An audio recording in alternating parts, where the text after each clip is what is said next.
Ассаламу алейкум туугандар. Назарыңыздарда кайрадан эле Базар жок каналы.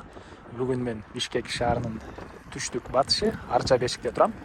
Ушул жерден бир базар жок үй сатылаттыр. Азыркы чыгарылышта сиздерге ошол жөнүндө маалымат берейин деген. Азыр мен турган жер Куюкова жана Шералиев көчөсүнүн кесилишинде турам. Бул Шералиев көчөсү менен сиздер тоо тарапты карап 800 метр бассаңыздар Южный магистрал азыркы аты Жайыл Баатыр көчөсүнө жетип бара аласыздар. Анан ушул эле Шералиев көчөсү менен тоо тарапка карама каршы түндүктү карай басып барсаңыздар 700 метр аралыкта Ахунбаева көчөсүнө түшүп бара аласыздар. Бул Куюкова көчөсү Ахунбаев жана Жайыл Баатыр көчөсүнүн ортосунда жайгашкан. Эгер чыгышты карай түз басып барсаңыздар Доронбай Садырбаев көчөсүнө бара аласыздар. Эски аты Баха туугандар. Бул маалыматтарды эмне себептен айттым? Бир аз болсо дагы үй алуучу ориентир алсын деп айттым туугандар. Эми бул Куюкова жана Шералиева көчөсүнүн кесилишинде Жаныбек ата деген чайкана жайгашыптыр. Көкбел деген магазинде бар экен. Ошол жерден түштүктү карай, тоо тарапты карай 100 метрдей басып барсак, оң тарапта сатылуучу үй жайгашкан туугандар. Шералиев көчөсү менен тоо тарапка карабасагыз, кандайдыр бир маалыматтар калган болсо, же кандайдыр ой сунуштар, кандайдыр бир сиздер билген маалыматтар болсо, Арча Бешик жөнүндө комментарийге жазып кетиңиздер туугандар. Лайкты басканды да унутпаңыздар.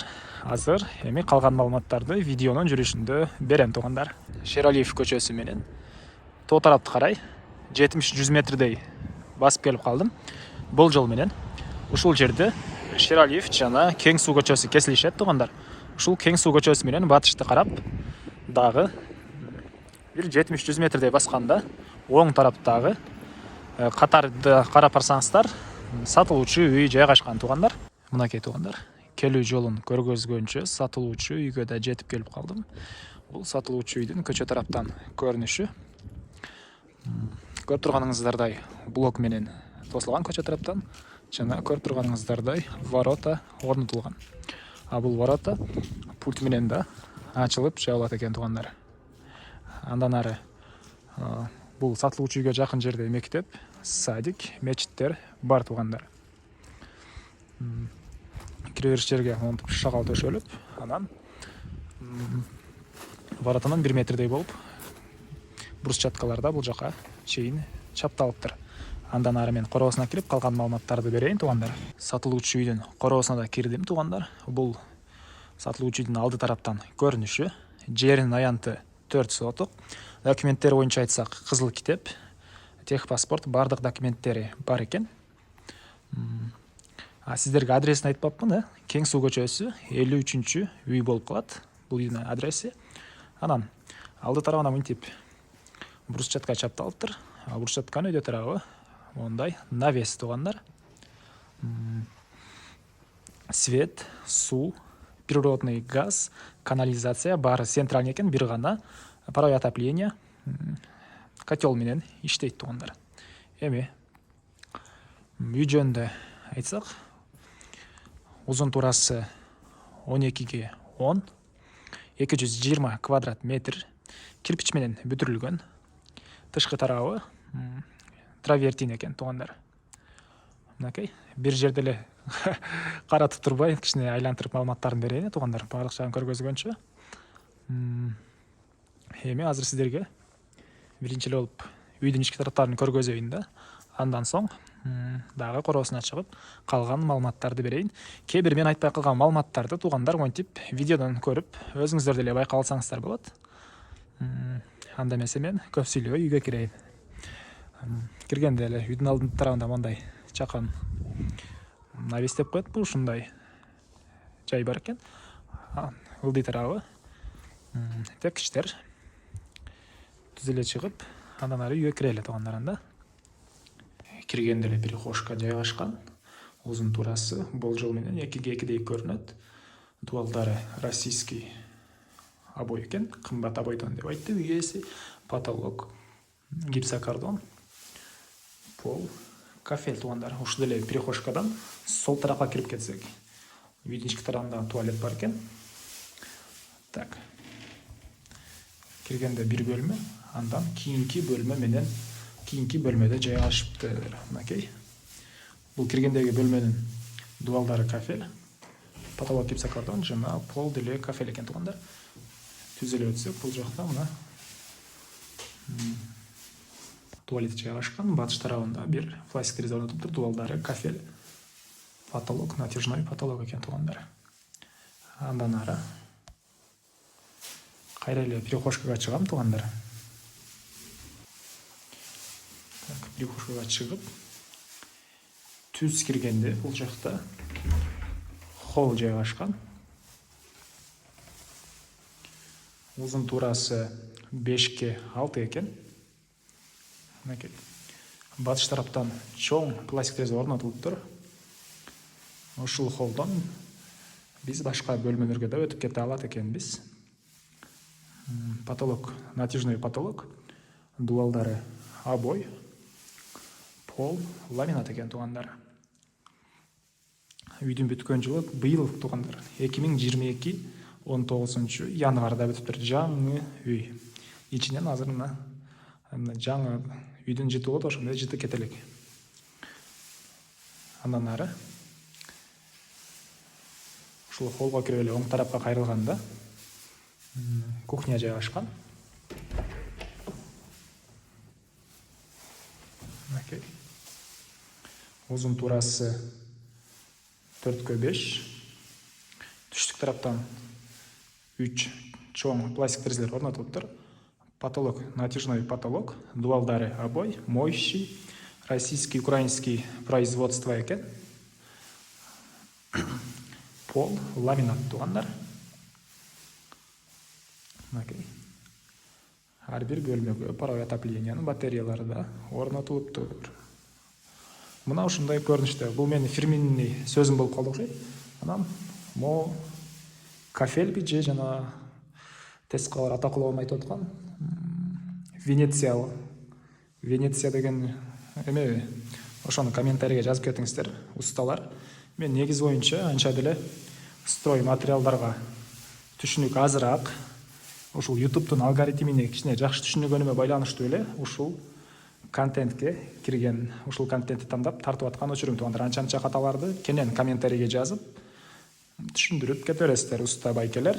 Эми кайра эле холлго чыктым туугандар. Ушул холлдон оң тараптагы экинчи бөлмөгө кирем. Бул жак зал. Эшиктер мына ушундай бир аз чоңураак эшиктер экен туугандар. Башка бөлмөлөргө салыштырмалуу. Бул зал. Узун туурасы 7ке 4. Чыгыш тараптан 2 чоң пластик терезелер орнотулуптур. Потолок натяжной потолок, дубалдары обой чапталган туугандар. Пол ламинат. Окей. Эми ушул бөлмөдөн кайра эле холлго чыгып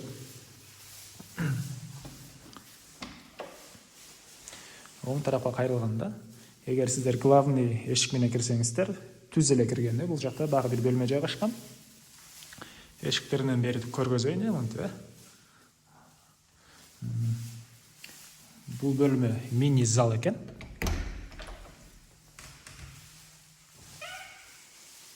Окей. Узун туурасы 4ке 5. Потолок натяжной потолок. Батыш тараптан бир пластик терезе орнотулуптур. Дубалдары обой. Ушундай көрүнүштө туугандар. Эми кайра эле мен үйдүн холлго чыгып сиздерге экинчи этажга чыгам. Экинчи этажды маалыматтарын берип көргөзөйүн туугандар. Бул лестницанын түбүндө бул жакта бир кладовка бар экен. Кандайдыр бир буюмдарды сактасаңыз болот. Пылесос же болбосо дагы башка үй буюмдарын сактайт экен ал жакта. Так. Бул мына лестница. Кара жыгач деп айтты үй ээси. лестницаларды капталы обой. Потолок гипсокартон экен туугандар, мынакей. Чыгып бара жатканда биринчи жана экинчи этаждын ортосунда ондай пластик терезелер орнотулуп тур, чоң.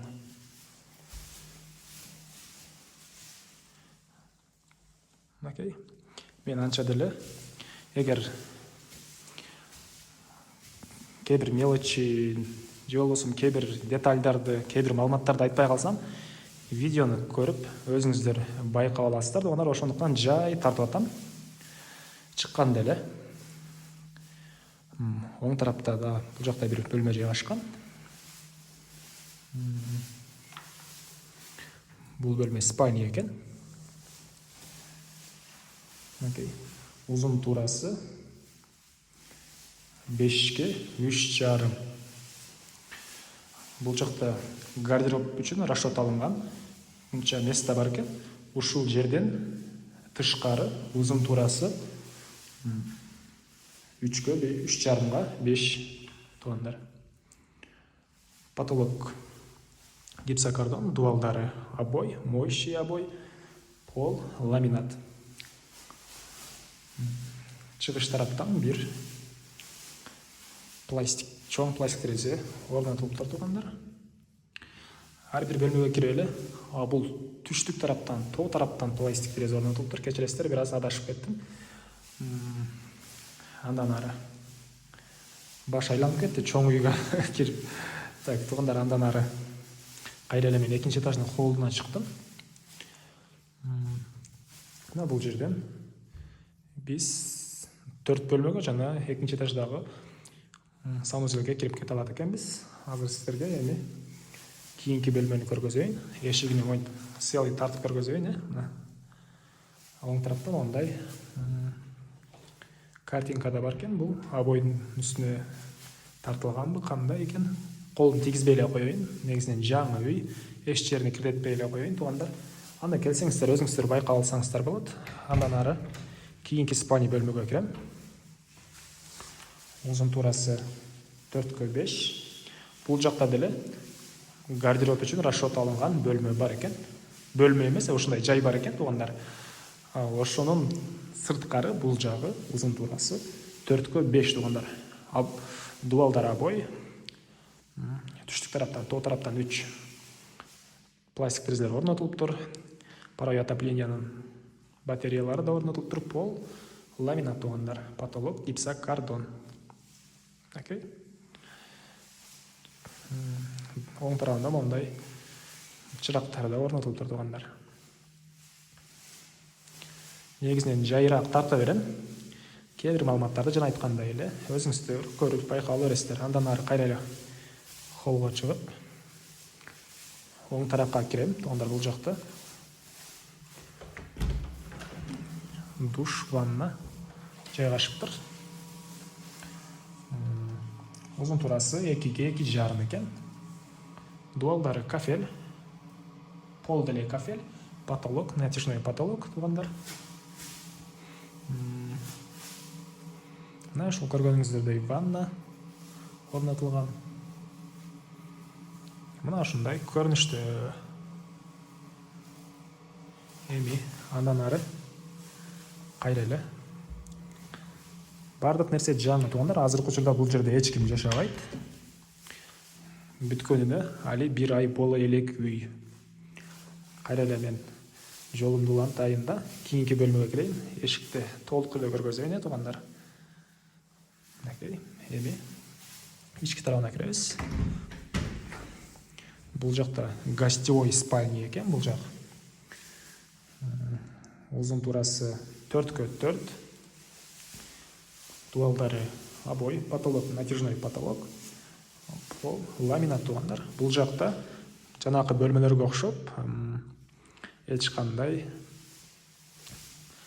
гардероб деген нерсе жок. Ал жакта да гардероб бар болчу. Бул жак спальня болгонуна байланыштуу. Гардероб бул жакта жок экен. Бул жагынан бир пластик терезе орнотулуп тур. Андан ары кайра эле чыгайын холлго туугандар. бир аз жай көргөзүп жаткан болсом кечирим сурайм, зеригип кеткендер болсо. Бирок жакшыраак көрүңүздөр деп жайыраак эле тартып жатам туугандар. Бул эң акыркы бөлмө, экинчи этаждагы. Бул деле спальный.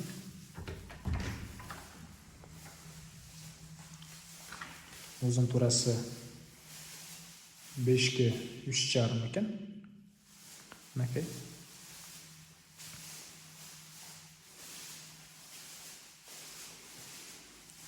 Дуалдар обой, пол ламинат, жана потолок гипсокартон. Ушул жерден үйдүн тамыга да чыгып кетип алат окшойбуз. Эң там башыга мына жерде место да калтырылыптыр. Эми мен үй жөнүндө толук эле маалымат бердим окшойт, ички тарабы жөнүндө. Азыр тышкы тарабына чыгып, кайра калган маалыматтарды берем туугандар. Мен кайра эле үйдүн короосуна чыктым туугандар. Эми бул жактан мындай навес бар экен, навестин түбүндө очок, мангал жана бул жакта бир складка же болбосо ушундай летний кухняга расчётталынып салынган бөлмө да бар экен. Толук түрдө бүтө элек. Ушул даражага чейин бүтүрүлгөн. Блок менен болгон туугандар. Узун турасы 4кө 8дей көрүнөт болжол менен. Эми андан ары үйдүн ылдый жагында подвал бар экен. Ошол жакта паровой отоплениянын топкасы жайгашыптыр. Аны да сиздерге көргөзө кетейин туугандар. Так. Окей. Узун турасы 4кө 6дай көрүнөт. Бул жакта айткан жок болчу, эсинен сураган жок болчу. Узун турасына ошого болжол менен эле айтып атам. Паровой отоплениянын котелы бул көмүр менен, анан электр энергиясы менен иштейт экен. Бул жактагысы газ менен иштейт экен туугандар. Бул ушулар жайгашкан бөлмө. Андан ары короосуна кайра эле чыгып калган маалыматтарды берейин. Үйдүн алдында бир аз кандайдыр жер жемиш, же болбосо газон экенге мындай жер да бар экен. Бул жакта жаңгак багы, анан бир вишня багы да бар экен туугандар. Тегерентте блок менен тосулган үй. Бул батыш тараптан көрүнүшү. Бул жакта да кошуна менен болгон аралыкта бир аз жер бар экен. Газон эксеңиз болот, кийин өзүңүз каалаган нерсе эксеңиз болот. Эми бул үйдүн батыш тараптан көрүнүшү. Тегерентте арт жактарын да көргөзөйүн да, анан баасын айтайын туугандар. Бул үйдүн түндүк тараптан көрүнүшү жана кошуна менен болгон аралык. Ушундай 1,5 метрдей, 2 метрдей аралык бар экен. 2 метр чыкпайт го, 1,5 метрден бир аз көбүрөөк. Бул үйдүн баасыны $179,000 деп атышат. Сүйлөшүүлөр болот. Эсинин номерин экранга жана описанияга калтырам туугандар, звонок кылып сүйлөшүп көрүңүздөр. Кандайдыр маалымат калган болсо эсинен сурап алсаңыздар болот. Менин оюмча бардык маалыматтарды мен сиздерге айттым окшойт. Мен сиздер менен коштошом, кийинки чыгарышка чейин саламатта калыңыздар туугандар.